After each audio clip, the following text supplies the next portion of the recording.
अस्सलाम वालेकुम। आप देख रहे हैं my YouTube channel Miyan cloth online. अल्हम्दुलिल्लाह हर बार एक नई वैरायटी के साथ मुनफरद कलेक्शन आपके लिए लेके आते हैं। आज हमारे पास जो कलेक्शन है एम्ब्रॉयडर्ड कलेक्शन 2 पीस की है। इसमें अल्हम्दुलिल्लाह बेशुमार डिज़ाइन बेशुमार कलर आपको मिलेंगे। कुछ कलरों का आपको रिव्यू करवाते चलें। ये ब्रीजे में 2 पीस कलेक्शन है और एम्ब्रॉयडर्ड है। इसका जो है फ्रंट शर्ट का एम्ब्रॉयडर्ड है, बैक इसकी जो प्लेन है और बाजू इसकी एम्ब्रॉयडर्ड है।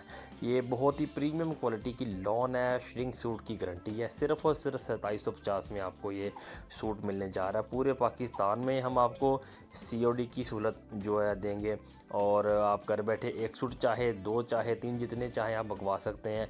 माल आपको सेल के लिए चाहिए हो आप हमसे रब्ता कर सकते हैं। और अल्हम्दुलिल्लाह क्वालिटी प्रीमियम होगी, श्रिंक सूट की गारंटी है, फैब्रिक रंग बुर की गारंटी है। पूरे पाकिस्तान में अल्हम्दुलिल्लाह ये माल जा रहा है और गारंटी के साथ जा रहा है। ये जो कलेक्शन है ये 2 पीस की है। इसमें नफीस एम्ब्रॉयडरी है धागे की और साथ में सीक्वेंस की। इसमें जो एम्ब्रॉयडरी है क्रॉस स्टिच की भी है और जो रेगुलर एम्ब्रॉयडरी उसकी भी है।